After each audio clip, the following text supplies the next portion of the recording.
persetujuan sehingga kita sudah paparkan semua. Nah, jadi ceritanya bahwa Alona ini kenal dengan namanya saksi korban Cecilia dan sering juga memberikan suatu apa yang namanya Bigo ya di HP Bigo, dan juga mengajari juga. Nah, sehingga antara Abdul Aziz dengan si Cecilia ini kan tidak terlalu kenal, tapi yang kenal langsung adalah si Alona, sampai dia juga diundang untuk meminta memijit badannya.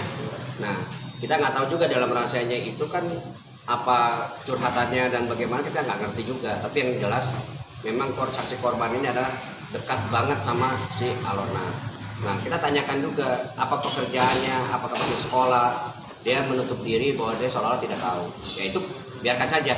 Tapi yang penting kita sepanjang kita menanyakan saksi, nanti tinggal jaksa dan majelis hakim yang mempertimbangkan, yang dimana dia menyembunyikan sesuatunya itu tinggal nanti memberikan suatu pendapat masing-masing.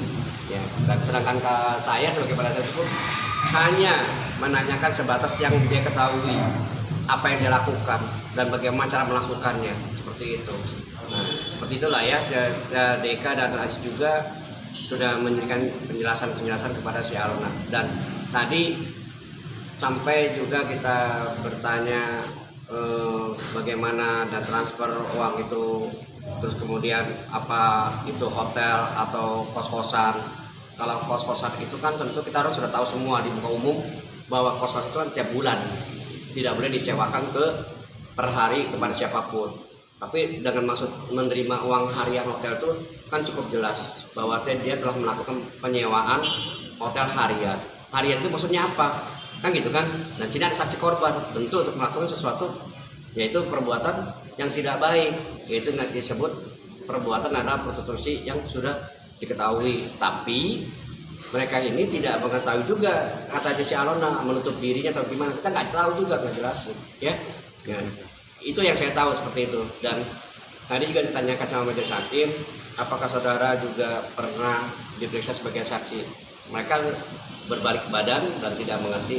Maka majelis hakim akan memerintahkan jaksa untuk memanggil saksi perbarisan, yaitu saksi dari pihak polisi yang pada saat itu dia dimintai keterangan di BAP. Itu ada lagi? Alona sendiri keberatan nggak sih itu? Dia dimintai keterangan di BAP. Itu ada lagi? Alona sendiri keberatan nggak sih dengan keterangan saksi? Ya, saya lihat secara fisiologis ya, menanyakan tentang keberatan dan tidaknya itu dia sangat berpikir dirinya sendiri. Saya lihat dari kacamata pandangan saya secara hukum, kalau memang dia tidak berbuat, ngomongnya belak-belakan. Ini ada yang disembunyikan. Ada yang disembunyikan karena dirinya dia sendiri tidak terbuka, sehingga ini akan melihat secara fakta hukum tuh kan, hukum itu kan bukan hanya dari tulisan, tetapi dari lihat dari bagaimana caranya prosedur hukum itu dengan keadaan orang mengakui daripada dia menolak daripada kesalahannya, gitu loh. Seperti itu saya lihat ya. Berarti Pak Alona bisa dibilang tidak mengakui ya keterlibatannya. Ya, kalau dia bilang ketidakterlibatan itu kan, ya saya sebagai penasihat hukum ya, tentu BAP itu kan datangnya kan dari pengakuan dari barang bukti. Kalau dia mengatakan sudah sering terima laporan, terima transfer, ya, terus kemudian dia juga mengetahui kegiatannya, usahanya itu, ya, apalagi ada laporan melalui catatan melalui handphone adiknya sendiri kepada si Alona yang mengatakan seperti itu, pertahankan yang 8.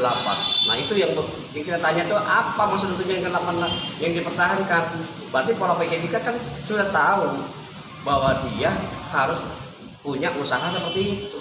Tapi itu kan tergantung dia mau pilih yang mana, mau pilih yang sebenarnya dia mengakui kesalahannya meminta maaf, atau dia memang mengakui keadaan ini karena situasinya seperti apa, kita tahu juga kan seperti itu. Nah, tapi di sini yang dilihat minggu depan kita hadir saksi, yaitu saksi untuk perbarisan, ya, yang katakan bahwa si Alonanya ini tidak pernah diperiksa sebagai saksi, tapi sedangkan tanda tangannya dan parafnya ada gitu loh. Nah ini ya melihat nanti bagaimana dikonfirmasi terhadap penyidik dengan si Alona gitu. Pasti besok pasti bakal hadir atau seperti apa, soalnya kan melihat dari tanda tangannya ada, terus banyak pertimbangan yang lain, bagaimana? Ya nanti kan dilihat saksi pembarisannya itu kan diperlihatkan.